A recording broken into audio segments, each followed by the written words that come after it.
নাহমাদুহু ওয়া নুসাল্লি আলা রাসূলিহিল কারীম আম্মা বা'দ ফাআউযু বিল্লাহি মিনাশ শাইতানির রাজীম আলাম তারা কাইফা ফাআলা রাব্বুকা বিআসহাবিল ফিল আলাম ইয়াজআল কাইদাহুম ফি তাদলিল ওয়া আরসালা আলাইহিম তায়রান আবাবিল তারমিহিম বিহিজারাতিন মিন সিজ্জিল ফাজআলাহুম কা'আসফিন মা'কুল। প্রিয় দিনী ভাইরা, আমরা এখন যে মাসে পদার্পণ করেছি সেই মাসটি হলো রবিউল আউয়াল মাস। তো এই রবিউল আউয়াল মাসটা হলো এমন একটি মাস যেই মাসটাকে কেন্দ্র করে আমাদের দেশে ছাড়াও অন্যান্য মুসলিম বিশ্বে বিভিন্ন ধরনের বিদাতি কর্মকাণ্ড করা হয়। তো সেই দৃষ্টিকোণ থেকে আমরা আজকে রাসূল সাল্লাল্লাহু আলাইহি ওয়াসাল্লামের যেই সঠিক জন্ম তারিখ রয়েছে, তিনি কোন তারিখে জন্মগ্রহণ করেছিলেন, কোন মাসে জন্মগ্রহণ করেছিলেন, কোন বছর জন্মগ্রহণ করেছিলেন, এই সম্পর্কে ইনশাআল্লাহ আমরা একটা সম্যক ধারণা নেব। পাশাপাশি এই দিবসকে কেন্দ্র করে যে ঈদে মিলাদুন্নবী উদযাপন করা হয়, পৌরষ পালন করা হয়, এই যে বিদাতি কর্মকাণ্ড করা হয়, তো এটা শরীয়তের দৃষ্টিতে কতটুকু শরীয়ত সম্মত সেই বিষয়টাও ইনশাআল্লাহ আমরা লক্ষ্য করব। তো প্রথম যে পয়েন্ট, রাসূল সাল্লাল্লাহু আলাইহি ওয়াসাল্লামের জন্মগ্রহণ। রাসূল সাল্লাল্লাহু আলাইহি ওয়াসাল্লাম জন্মগ্রহণ করেছিলেন শ্রেষ্ঠ যুগে। আল্লাহ তাআলা যেই যুগে ওনাকে পাঠিয়েছিলেন, যেই শতাব্দীতে তাকে পাঠিয়েছিলেন, সেই শতাব্দীটা ছিল সবচেয়ে শ্রেষ্ঠ। মহান রব্বুল আলামিন বলেন, আল্লাহু আ'লামু হাইথু ইয়াজআলু রিসালাতা। আল্লাহ তাআলাই ভালো জানেন যে কাকে তিনি রিসালত দান করবেন, কোন সময়ে তিনি রিসালত দান করবেন, কোন পরিস্থিতিতে তিনি রিসালত দান করবেন তথা ওহী পাঠাবেন, এটা আল্লাহ তাআলা ভালো জানেন। মক্কার মুশরিকদের প্রতি উত্তরে এবং ইহুদিদের প্রতি উত্তরে আল্লাহ তাআলা এই আয়াত অবতীর্ণ করেছেন যে রাসূল সাল্লাল্লাহু আলাইহি ওয়াসাল্লামকে যে নবুয়ত দেওয়া হয়েছে, এটা কোন সময় দিতে হবে, কার উপর দিতে হবে, সেটা আমি সবচেয়ে বেশি ভালো জানি। তো রাসূল সাল্লাল্লাহু আলাইহি ওয়াসাল্লাম বলেন, খয়রুল কুরুনি করনি। এরপর তিনি আরও বলেছেন, বুইস্তু মিন খয়রি কুরুনি করনি মিন বানি আদম করনান ফাকরনা হাত্তা কুনতু ফিল কর্নিল্লাযী কুনতু ফি। যে আমাকে যেই যুগে পাঠানো হয়েছে, যেই শতাব্দীতে পাঠানো হয়েছে, সেটাই হলো সবচেয়ে শ্রেষ্ঠ শতাব্দী। আমাকে যেই শতাব্দীতে পাঠানো হয়েছে সেটাই হলো আদম সন্তানদের মধ্য থেকে সবচেয়ে শ্রেষ্ঠ শতাব্দী, আর ওই শতাব্দীতেই আমি প্রেরিত হয়েছি। অর্থাৎ আল্লাহ তাআলা ইতিপূর্বে আরও অনেক নবীকে পাঠিয়েছেন, কিন্তু আমাকে যেই সময়টাতে পাঠিয়েছেন সেই সময়টা ছিল, সেই শতাব্দীটা ছিল সবচেয়ে শ্রেষ্ঠ শতাব্দী। এরপর রাসূল সাল্লাল্লাহু আলাইহি ওয়াসাল্লাম কোন বছর জন্মগ্রহণ করেছেন এই সম্পর্কে আব্দুল্লাহ ইবনে আব্বাস রাদিয়াল্লাহু আনহু বলেন, ওয়ালিদান নবিয়্যু সাল্লাল্লাহু আলাইহি ওয়াসাল্লাম আমাল ফিল। রাসূল সাল্লাল্লাহু আলাইহি ওয়াসাল্লাম তিনি হস্তি বাহিনীর বছরে জন্মগ্রহণ করেছেন। হস্তি বাহিনী যেই বছর কাবা ঘরে আক্রমণ করে, অর্থাৎ আব্রাহার নেতৃত্বে ইয়ামান থেকে যে 18টি হস্তি বাহিনী ছুটে এসেছিল, 18টি হাতি, এবং এদের মধ্যে প্রধান হাতি ছিল মাহমুদ নামে। এই হস্তি বাহিনী যে কাবা ঘরে আক্রমণ করে যেই বছর, সেই বছর রাসূল সাল্লাল্লাহু আলাইহি ওয়াসাল্লাম জন্মগ্রহণ করেছেন। কয়েস বিন মাখরামা রাদিয়াল্লাহু আনহু তিনি বলেন, বুলিদতু আনা ওয়া রাসূলুল্লাহি সাল্লাল্লাহু আলাইহি ওয়াসাল্লাম আমাল ফিল ফানাহনু লিদান উলিদনা মাউলিদা ওয়াহিদা। যে আমি এবং আল্লাহর রাসূল আমরা একই বছর জন্মগ্রহণ করেছি, আর সেটা হলো হস্তি বাহিনীর বছর, আর আমরা দুইজন হলাম সমবয়সী। তাহলে কয়েস বিন মাখরামা রাদিয়াল্লাহু আনহু পাশাপাশি আব্দুল্লাহ ইবনে আব্বাস রাদিয়াল্লাহু আনহুর উক্তি থেকে স্পষ্ট যে রাসূল সাল্লাল্লাহু আলাইহি ওয়াসাল্লাম হস্তি বাহিনী যে বছর কাবা ঘরে আক্রমণ করে সেই বছরই জন্মগ্রহণ করেছেন। আর সেই বছরটা কত খ্রিস্টাব্দে এই সম্পর্কে আধুনিক যুগের যে সকল জ্যোতির্বিদগণ রয়েছেন তারা একমত পোষণ করেছেন যে সেটা ছিল 20 এপ্রিল 571 খ্রিস্টাব্দ। 20 এপ্রিল 571 খ্রিস্টাব্দে রাসূল সাল্লাল্লাহু আলাইহি ওয়াসাল্লাম জন্মগ্রহণ করেছিলেন, এবং ওই বছর কাবা ঘরের উপর আব্রাহা আক্রমণ করেছিল। এবং আয়েশা রাদিয়াল্লাহু আনহা তিনি বলেছেন, রাআইতু কাইদাল ফিল ওয়াসাইসাহু আমায়াইনি মুকআদাইন ইয়াস্তাতিমানি বিমাক্কা। আমি ওই হস্তি বাহিনীর মধ্য থেকে দুইজন ব্যক্তি যারা একজন হাতিকে পরিচালনা করতেছিল এবং আরেকজন যিনি ছিলেন হাতির মাহুত, অর্থাৎ যে হাতিকে দৈনন্দিন খাবার দেয়, এই দুইজন ব্যক্তিকে আমি মক্কাতে দেখেছি অন্ধ অবস্থায়, এবং তারা মক্কার অলিগলিতে মানুষের কাছে খাবার কামনা করতেছে, খাবার চাইতে আমি তাদেরকে দেখেছি। অর্থাৎ এই বিষয়টা ওই সময় হস্তি বাহিনীর এই ঘটনাটা, এটা ছিল একটা প্রসিদ্ধ ঘটনা, এবং আরবরা এই বিষয়টা দীর্ঘদিন পর্যন্ত মনে রেখেছে, এবং ওই বছরেই রাসূল সাল্লাল্লাহু আলাইহি ওয়াসাল্লামের জন্ম হয়েছিল। এবং হস্তি বাহিনীর ঘটনা সম্পর্কে মহান রব্বুল আলামিন সূরা ফিল অবতীর্ণ করেছেন, আলাম তারা কাইফা ফাআলা রাব্বুকা বিআসহাবিল ফিল, আপনি কি দেখেন না যে আল্লাহ তাআলা হস্তি বাহিনীর সাথে কিরূপ আচরণ করেছিলেন। তার আলাম ইয়াজআল কাইদাহুম ফি তাদলিল, আল্লাহ তাআলা কি তাদের চক্রান্তকে নস্যাৎ করে দেন নাই। ফাজআলাহুম কাআসফিন মাকুল, আল্লাহ তাআলা তাদেরকে বক্ষিত ভুসির মতো করে দিয়েছিলেন। এর পূর্বে আল্লাহ তাআলা বলেছেন যে পাখি প্রেরণ করেছিলেন। তো এই ঘটনাটা মূলত ঘটেছিল আমরা যে মুজদালিফা থেকে যখন আমরা মিনাতে রওনা দেই, ওখানে মাঝখানে বাতনে মহাসার, এই বাতনে মহাসারে এখানেই এই ঘটনা ঘটেছিল। এই পর্যন্ত যখন হস্তি বাহিনী পৌঁছায়, তখন তাদের উপর আল্লাহ তাআলা পাখি প্রেরণ করেন, এবং প্রতিটি পাখির পায়ে এবং মুখে মোট 3টি করে পাথর ছিল, সেই পাথরগুলি তারা নিক্ষেপ করে। তো এই বাতনে মহাসার থেকেই রাসূল সাল্লাল্লাহু আলাইহি ওয়াসাল্লাম 10 তারিখে যে কঙ্কর নিক্ষেপ করতে হয় মিনাতে, সেই কঙ্করটা এখান থেকেই তিনি তুলে নিতেন, এই বাতনে মহাসার থেকে।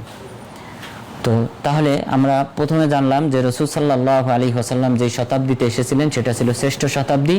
এরপর তিনি যে বছর জন্মগ্রহণ করেছিলেন সেটা হলো হস্তি বাহিনী যে বছর মক্কার উপর আক্রমণ করে, সেই বছরেই তিনি জন্মগ্রহণ করেছিলেন। এরপর কোন মাসে তিনি জন্মগ্রহণ করেছেন এই সম্পর্কে কোনো সহিহ রিওয়ায়াত বর্ণিত হয়নি। কোন মাসে তিনি জন্মগ্রহণ করেছেন এই মর্মে কোনো সহিহ কোনো রিওয়ায়াত বর্ণিত হয় নাই। মোট 6টি মাসের কথা ঐতিহাসিকগণ উল্লেখ করেছেন, মোট 6টি মাস, যে তিনি কোন মাসে জন্মগ্রহণ করেছেন এই মর্মে মোট 6টি মাসের নাম উল্লেখ করেছেন ইতিহাসবিদগণ। প্রথম মাস হলো রবিউল আউয়াল, এবং এই সম্পর্কেই অধিকাংশ আলেমগণ মতামত দিয়েছেন। ইবনুল জাওজি রাহিমাহুল্লাহ, এরপর পাশাপাশি ইমাম নববী রাহিমাহুল্লাহ, তারা বলেছেন যে রবিউল আউয়াল মাসে জন্মগ্রহণ করেছেন। দ্বিতীয় মতামত হলো রবিউল সানি মাসে জন্মগ্রহণ করেছেন। এই সম্পর্কে মুহাম্মদ বিন ইউসুফ আস-সালিহি রাহিমাহুল্লাহ তিনি তার ইতিহাসের কিতাবে উল্লেখ করেছেন যে আলেমগণ বলেছেন রবিউল সানি মাসে জন্মগ্রহণ করেছেন। এরপর তৃতীয় মতামত হলো যে রজব মাসে তিনি জন্মগ্রহণ করেছেন। এরপর চতুর্থ মতামত হলো যে তিনি রমজান মাসে জন্মগ্রহণ করেছেন, এবং রমজান মাসে যে জন্মগ্রহণ তিনি করেছেন এটাই আমার দৃষ্টিতে সবচেয়ে শক্তিশালী।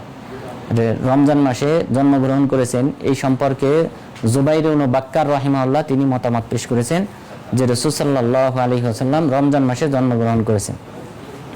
এই মতামতটা শক্তিশালী হওয়ার পিছনে একটি কারণ হলো যে সহিহ বুখারীতে আনাস বিন মালিক রাদিয়াল্লাহু আনহু তিনি বলেছেন যে বুইসান নবিয়্যু সাল্লাল্লাহু আলাইহি ওয়াসাল্লাম আলা রাসি 40 সানা, যে রাসূল সাল্লাল্লাহু আলাইহি ওয়াসাল্লামকে নবুয়ত দান করা হয়েছে পরিপূর্ণ 40তম বছরে। তাহলে এটা খেয়াল করেন যে পরিপূর্ণ 40 বছর যখন তিনি পূর্ণ করেন, সেই 40 বছরে তাকে নবুয়ত দেওয়া হয়েছে। তো 40 বছর পূর্ণ হলে যদি তিনি নবুয়ত পান, 40 বছর তো পূর্ণ হবে তখন যখন তিনি রমজান মাসে জন্মগ্রহণ করবেন। যেহেতু আল্লাহ তাআলা কোরআন অবতীর্ণ করেছেন রমজান মাসে, শাহরু রমাদান আল্লাযী উনজিলা ফীহিল কুরআন, রমজান মাস যেই মাসে কোরআন অবতীর্ণ করা হয়েছে। সুতরাং নবুয়ত তো রমজান মাসে তিনি পেয়েছেন, এই ব্যাপারে কোনো ইখতিলাফ নেই। আর আনাস বিন মালিক রাদিয়াল্লাহু আনহু যে উক্তি করলেন যে পরিপূর্ণ 40তম বছরে আল্লাহ তাআলা তাকে নবুয়ত দিয়েছেন, তো 40তম বছর তো পূর্ণ হবে যদি রমজান মাসে তিনি জন্মগ্রহণ করেন। আর রবিউল আউয়াল মাসে যদি জন্মগ্রহণ করেন তাহলে এখানে 5-6 মাসের হয় ব্যবধান থাকবে, যে তিনি হয় আগে জন্মগ্রহণ করেছেন অর্থাৎ 39তম বছরে জন্মগ্রহণ করেছেন, 5 মাস অতিক্রম হয়েছে, অথবা তিনি 40তম বছর 44তম বছরে তিনি নবুয়ত পেয়েছেন যদি রবিউল আউয়াল মাস ধরা হয়। তো সেই দৃষ্টিকোণ থেকে যে জুবাইর ইবনে বাক্কার রাহিমাহুল্লাহ যে মতামত দিয়েছেন রমজান মাসে জন্মগ্রহণ, এটাই সবচেয়ে শক্তিশালী। এবং জুবাইর ইবনে বাক্কার রাহিমাহুল্লাহর পাশাপাশি ইমাম যাহাবী রাহিমাহুল্লাহ তিনিও বলেছেন যে তিনি রাসূল সাল্লাল্লাহু আলাইহি ওয়াসাল্লাম যদি 571 খ্রিস্টাব্দের 20 এপ্রিলে জন্মগ্রহণ করেন তাহলে এটা রমজান মাস ছাড়া অন্য কোনো মাসের সাথে মেলে না। অর্থাৎ সেই বছরের ক্যালেন্ডার যদি হিসাব করা হয় তাহলে সেটা এই রমজান মাসের সাথেই মেলে। পাশাপাশি আবুল খত্তাব, হাফেজ আবুল খত্তাব ইবনু দেহিয়া আল কালবি রাহিমাহুল্লাহ, তিনিও তার ইতিহাস গ্রন্থে এটাই বলেছেন যে রমজান মাসে জন্মগ্রহণ করাটাই সবচেয়ে নিকটবর্তী মতামত। তো দলিলের ভিত্তিতে এটাই মনে হয়, আল্লাহু আলাম। এরপরে পঞ্চম যে মতামত উল্লেখ করা হয়েছে কোন মাসে জন্মগ্রহণ করেছেন তা হলো মুহররম মাস। এরপর ষষ্ঠ মতামত হলো সফর মাস। এই মোট 6টি মাসের ব্যাপারে ইতিহাসবিদগণ ইখতিলাফ করেছেন, তাদের মতামত উল্লেখ করেছেন যে রাসূল সাল্লাল্লাহু আলাইহি ওয়াসাল্লাম রবিউল আউয়ালে জন্মগ্রহণ করেছেন, অথবা রবিউল সানিতে, অথবা তিনি রজব মাসে জন্মগ্রহণ করেছেন, অথবা রমজান মাসে, অথবা মুহররম মাসে, অথবা সফর মাসে। এই 6টি মতামত উল্লেখ করেছেন মাসের ব্যাপারে। আর কোন তারিখে তিনি জন্মগ্রহণ করেছেন, কোন মাসের কোন তারিখে, এই মর্মে মোট 19টি মতামত রয়েছে। অর্থাৎ যেহেতু স্পষ্ট কোনো সহিহ সনদে বর্ণিত হয় নাই কোন মাসের কোন তারিখে জন্মগ্রহণ করেছেন, সুতরাং আলেমগণ মোট 19টি মতামত পেশ করেছেন। রবিউল আউয়ালের ব্যাপারে মোট 11টি মতামত রয়েছে। রবিউল আউয়ালের ব্যাপারে আলেমগণ বলেছেন, কেউ কেউ বলেছেন যে তিনি প্রথম সোমবারে, রবিউল আউয়ালের প্রথম সোমবারে জন্মগ্রহণ করেছেন। তো রবিউল আউয়াল মাস যদি প্রথম সোমবার থেকে যদি শুরু হয়, তার মানে 1 তারিখে, এখানে তাহলে 7টা তারিখের যে কোনো 7 তারিখের যে কোনো 1 তারিখ হতে পারে। রবিউল আউয়াল মাস ওই সময়ে যদি সোমবার দিয়ে শুরু হয় তাহলে সেটা ছিল প্রথম তারিখ, যদি দ্বিতীয় দিন শুরু হয় তাহলে সেটা ছিল দ্বিতীয় তারিখ। এইভাবে 7টা মত হবে। এরপর কেউ কেউ বলেছেন যে না, প্রথম শুক্রবারে, রবিউল আউয়ালের প্রথম শুক্রবারে তিনি জন্মগ্রহণ করেছেন। এখানেও 7টি মত হবে, যে যেহেতু প্রথম শুক্রবার দিয়ে যদি মাসটা শুরু হয় তাহলে প্রথম তারিখ, এরপর এইভাবে দ্বিতীয় তারিখ, এইভাবে শুরু হবে। অর্থাৎ 7 দিন পর্যন্ত, এই 7 দিনের যে কোনো দিন হতে পারে প্রথম শুক্রবার। এটা হলো দ্বিতীয় মত। এরপর তৃতীয় মত হলো যে রবিউল আউয়ালের 2 তারিখে তিনি জন্মগ্রহণ করেছেন, এবং অনেক আলেমগণ এটাকে অগ্রাধিকার দিয়েছেন। এরপর কেউ কেউ বলেছেন যে তিনি রবিউল আউয়ালের 8 তারিখে জন্মগ্রহণ করেছেন, এবং এই মতটা 8 তারিখের মতটা আধুনিক আলেম, পাশাপাশি পূর্ববর্তী অনেক আলেম এটাকে অগ্রাধিকার দিয়েছেন। এরপর কেউ কেউ বলেছেন যে না, 9 তারিখে, রবিউল আউয়ালের 9 তারিখে জন্মগ্রহণ করেছেন। আধুনিক যুগের জ্যোতির্বিদ যারা রয়েছেন তারা সকলেই একমত পোষণ করেছেন যে রবিউল আউয়ালের 9 তারিখে তিনি জন্মগ্রহণ করেছেন। অর্থাৎ তারা 571 খ্রিস্টাব্দের 20 এপ্রিলকে সামনে রেখে ওই সময়কার পঞ্জিকা হিসাব করে তারা বলেছেন যে না, রবিউল আউয়ালের 9 তারিখই এটার সাথে মেলে। সেই দৃষ্টিকোণ থেকে তারা বলেছেন 9 তারিখ। এরপর পরবর্তী মতামত হলো যে না, তিনি 10 তারিখে, রবিউল আউয়ালের 10 তারিখে জন্মগ্রহণ করেছেন। এরপর কেউ বলেছেন 11 তারিখ, কেউ বলেছেন 12 তারিখ, এরপর কেউ বলেছেন 17 তারিখ। এবং বর্তমান যুগের যে সকল শিয়া রয়েছে, শিয়া, ইমামিয়া, জাইদিয়া সহ অন্যান্য যত শিয়া রয়েছে, পুরা শিয়া সম্প্রদায় রাসূল সাল্লাল্লাহু আলাইহি ওয়াসাল্লামের জন্ম তারিখ ঈদে মিলাদুন্নবী পালন করে থাকে রবিউল আউয়ালের 17 তারিখে। রবিউল আউয়ালের 17 তারিখে তারা এটা পালন করে থাকে। এরপর কেউ কেউ বলেছেন যে রবিউল আউয়ালের 18 তারিখে তিনি জন্মগ্রহণ করেছেন, এবং কেউ কেউ বলেছেন রবিউল আউয়ালের 21 অথবা 22, এভাবেই উল্লেখ করা হয়েছে যে তারা বলেছেন যে 21 অথবা 22 তারিখে তিনি জন্মগ্রহণ করেছেন। তাহলে রবিউল আউয়াল সম্পর্কে এই হলো মোট 11টি মতামত। এরপর রবিউল সানি, কেউ কেউ বলেছেন রবিউল সানিতে জন্মগ্রহণ করেছেন, যেমনটা মোহাম্মদ বিন ইউসুফ আস-সালেহি তিনি উল্লেখ করেছেন তার ইতিহাসের কিতাবে, কিন্তু এখানে তারিখ উল্লেখ করা হয় নাই। রবিউল সানির কত তারিখে জন্মগ্রহণ করেছেন এই মতটা উল্লেখ করা হয় নাই। এরপর পরবর্তী যে মতামত সেটা হলো রজব মাসের 27 তারিখে জন্মগ্রহণ করেছেন। রজব মাসের তিনি 27 তারিখে জন্মগ্রহণ করেছেন। এরপর রমজান মাসের ব্যাপারে 2টি মতামত পেশ করা হয়েছে। একটা হলো রমজান মাসের 8 তারিখ, 8ই রমজানে তিনি জন্মগ্রহণ করেছেন। কেউ কেউ বলেছেন যে না, 12ই রমজানে তিনি জন্মগ্রহণ করেছেন। এরপর মুহররম মাসের ব্যাপারে মোট 3টি মতামত উল্লেখ করা হয়েছে, 3টি তারিখ উল্লেখ করা হয়েছে। প্রথম তারিখ হলো যে মুহররম মাসের 5 তারিখে তিনি জন্মগ্রহণ করেছেন। এরপর দ্বিতীয় মতামত হলো মুহররম মাসের 10 তারিখ তথা আশুরার দিন তিনি জন্মগ্রহণ করেছেন।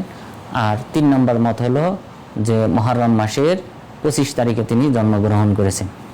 এরপর সফর মাসের কোন তারিখে এটা উল্লেখ নাই, তো এই সব মিলে মাস এবং পাশাপাশি মতামত কোন তারিখে জন্মগ্রহণ করেছেন এই সব যদি আমরা একত্রিত করি তাহলে মোট 19টি মতামত হয়, যে এই 19টি মতামতে আলেমগণ উল্লেখ করেছেন। সুতরাং নির্দিষ্ট করে কোনো আলেমগণ বলতে পারেন নাই যে রাসূল সাল্লাল্লাহু আলাইহি ওয়াসাল্লাম কোন মাসের কত তারিখে জন্মগ্রহণ করেছেন। তবে দলিলের ভিত্তিতে যেটা বললাম যে রমজান মাসের যে কোনো তারিখে হতে পারে, রমজান মাসের যে কোনো তারিখে হতে পারে যে তিনি জন্মগ্রহণ করেছেন, যেটা আনাস বিন মালিক রাদিয়াল্লাহু আনহুর উক্তি থেকে বোঝা যায়। এরপর রাসূল সাল্লাল্লাহু আলাইহি ওয়াসাল্লাম কোন দিনে জন্মগ্রহণ করেছেন এই সম্পর্কে স্পষ্ট দলিল রয়েছে। সেটা হলো আবু কাতাদা রাদিয়াল্লাহু আনহু, তিনি বলেন যে রাসূল সাল্লাল্লাহু আলাইহি ওয়াসাল্লামকে জিজ্ঞাসা করা হলো আন সাওমি ইয়াউমিল ইসনাইন, যে আল্লাহ রাসূল আপনি সোমবারে সিয়াম পালন করেন কারণ কি? তখন তিনি বললেন ফিহি উলিদতু ওয়া ফিহি উনজিলা আলাই, এটা হলো সেই দিবস যেই দিবসে আমি জন্মগ্রহণ করেছি, অর্থাৎ আমি সোমবারে জন্মগ্রহণ করেছি, পাশাপাশি এই দিবসে আমার উপর কোরআন অবতীর্ণ করা হয়, ওহী করা হয়। তাহলে রমজান মাসের সোমবারে রাসূল সাল্লাল্লাহু আলাইহি ওয়াসাল্লামের উপর কোরআন অবতীর্ণ করা হয়। তাহলে এই দলিলগুলা থেকে আমরা মোটামুটি রাসূল সাল্লাল্লাহু আলাইহি ওয়াসাল্লামের জন্মগ্রহণের অনেকগুলা বিষয় জানতে পারলাম। প্রথম বিষয় হলো তিনি যে যুগে এসেছিলেন, শতাব্দীতে এসেছিলেন, সেটা ছিল শ্রেষ্ঠ শতাব্দী। এরপর তিনি যে বছর জন্মগ্রহণ করেন সেটা ছিল হস্তি বাহিনীর বছর। এরপর তিনি কোন দিনে জন্মগ্রহণ করেছেন সেটা হলো সোমবার, কিন্তু কোন মাসের কোন তারিখে জন্মগ্রহণ করেছেন এটা স্পষ্ট না।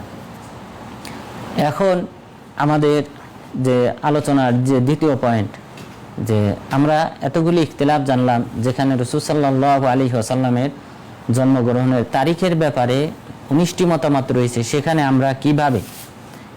12ই রবিউল আউয়ালকে কেন্দ্র করে এই ঈদে মিলাদুন নবী উদযাপন করি, এবং ঈদে মিলাদুন নবী উদযাপন করাটা কি শরীয়ত সম্মত কিনা।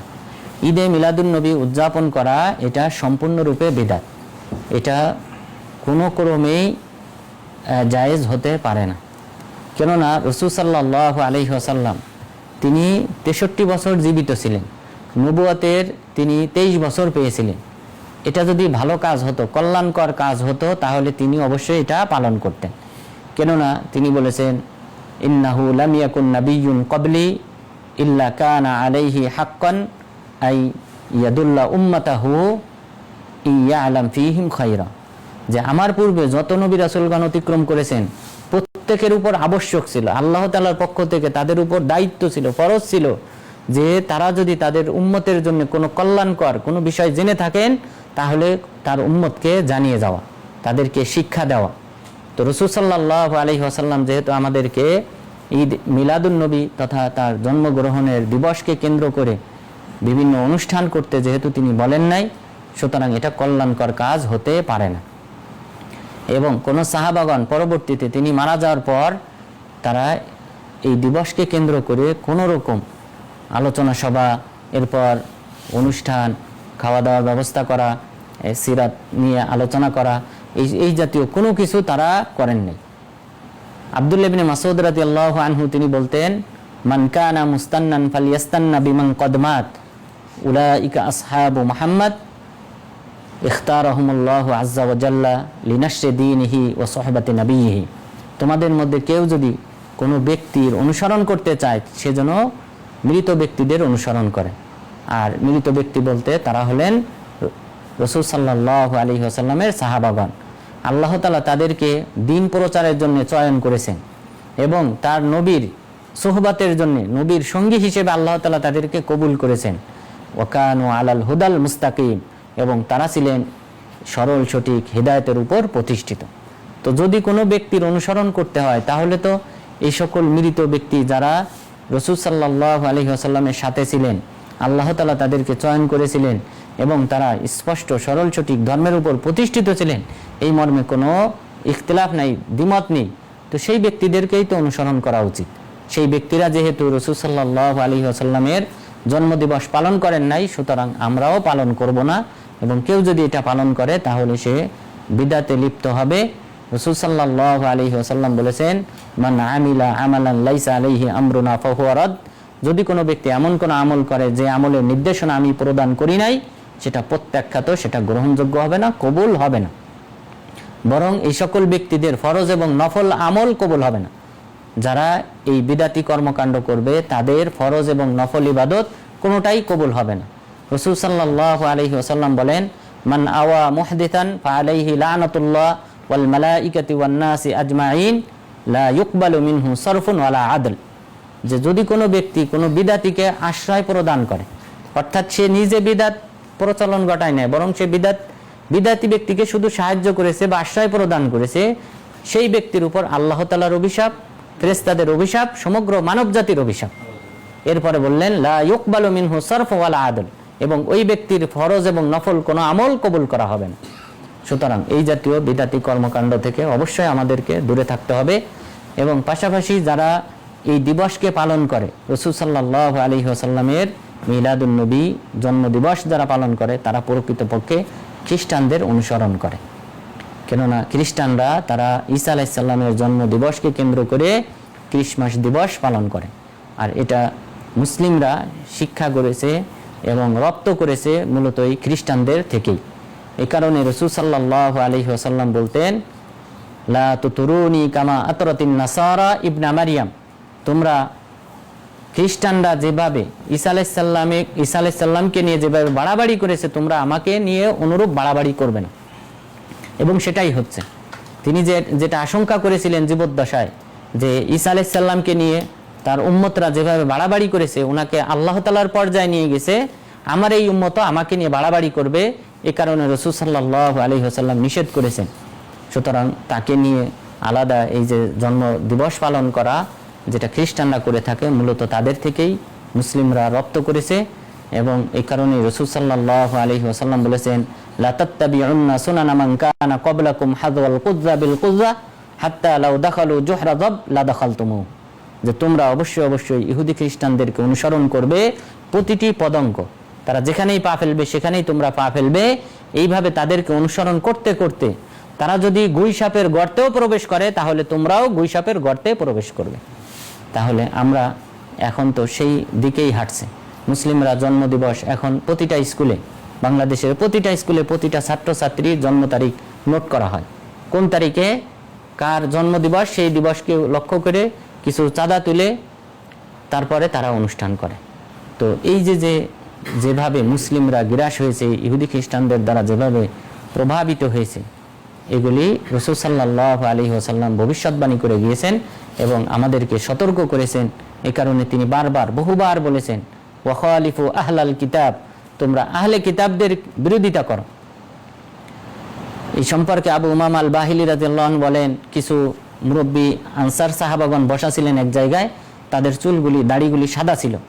তখন তিনি আসলেন তাদের কাছে, আসার পর বললেন, খম্মিরু ওয়া সফিরু ওয়া খালিফু আহলাল কিতাব, তোমরা তোমাদের দাড়িকে লাল রঙে রঞ্জিত করো অথবা হলুদ রঙে রঞ্জিত করো এবং আহলে কিতাব ইহুদি খ্রিস্টানদের বিরোধিতা করো। এরপর ওই সাহাবাগণ আরো অনেকগুলো প্রশ্ন করেছিলেন, প্রতিটা প্রশ্নের শেষে আল্লাহ রাসূল বললেন, তাদের বিরোধিতা করো। সুতরাং ইহুদি খ্রিস্টানদের বিরোধিতা আমাদেরকে করতে হবে, আমরা তাদের অনুসারী হতে পারি না, আমরা তাদের পায়রবি তথা অনুসরণকারী হতে পারি না।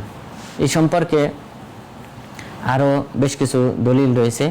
এরপর এই যে প্রকৃত পক্ষে মুসলিমরা যে এই রাসূল সাল্লাল্লাহু আলাইহি ওয়াসাল্লামের জন্ম তারিখ পালন করে, এটা তো কোনো সাহাবী পালন করেন নাই, তাবি কোনো পালন করেন নাই।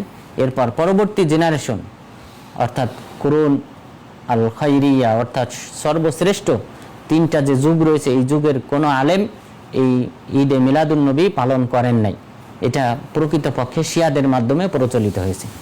শিয়াদের মধ্যে 363 হিজরিতে মিশরের যে ফাতেমি যে খলিফা ছিল আল মুইজলি দীনিল্লাহ, সেই সর্বপ্রথম এই ঈদে মিলাদুন নবীর প্রচলন ঘটায় মিশরে 363 খ্রিস্টাব্দে।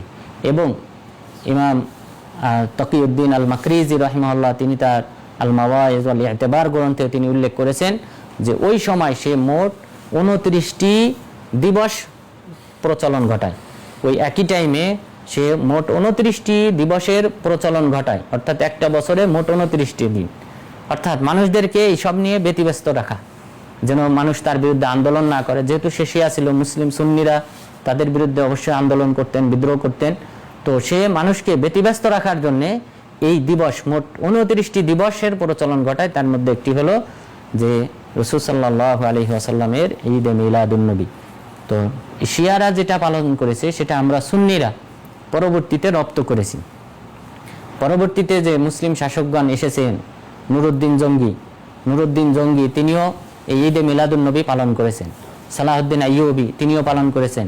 এরপর মামালিক, তাদেরকে অনুসরণ করে পরবর্তীতে যে দাস শ্রেণীর ব্যক্তিরা মুসলিম শাসক হয়ে যায় মিশরের, তারাও পরবর্তীতে এটার প্রচলন ঘটেছে। এরপর পরবর্তীতে যখন তুরস্কের যে সালতানাত, অটোমান সাম্রাজ্য যেটা প্রতিষ্ঠিত হয়, তারাও এটা অব্যাহত রেখেছে। তবে এটার উৎপত্তি ছিল 363 খ্রিস্টাব্দে আল মুইজলি দিনিল্লাহ, এই শিয়া মতাবলম্বী এই ব্যক্তির মাধ্যমে এটার প্রচলন ঘটে এবং পরবর্তীতে সুন্নিরাও এটা পালন শুরু করে। সুতরাং যেই কাজটি মূলত খ্রিস্টানদেরকে দেখে মুসলিমরা রপ্ত করেছে এবং শিয়াদেরকে দেখে রপ্ত করেছে সুন্নিরা, সেটা অবশ্যই পালন করা অবশ্যই গর্হিত কাজ। কারণ শিয়া সম্প্রদায় হলো এমন সম্প্রদায় যাদের উপর আল্লাহ তাআলার অভিশাপ। রাসূল সাল্লাল্লাহু আলাইহি ওয়াসাল্লাম বলেছেন, মান সাব্বা আসহাবি ফাআলাইহি লানাতুল্লাহি ওয়াল মালাইকাতি ওয়ান নাসি আজমাইন, যে আমার সাহাবাদেরকে গালি দেয় তার উপর আল্লাহ তাআলার অভিশাপ, ফেরেশতাদের অভিশাপ, সমগ্র মানব জাতির অভিশাপ। তো এই অভিশপ্ত সম্প্রদায়ের প্রচলিত একটা বিধান আমরা সুন্নিরা কিভাবে পালন করি, অবশ্যই এটা আমাদেরকে বর্জন করতে হবে। এই যে গর্হিত কাজ এবং এই দিবসকে কেন্দ্র করে এই যে ওরস করা হয় এবং শিরকি বিদাতি কর্মকাণ্ড, নানান ধরনের কর্মকাণ্ড এখানে প্রচলন করা হয়, সুতরাং এগুলি আমাদেরকে অবশ্যই বর্জন করতে হবে।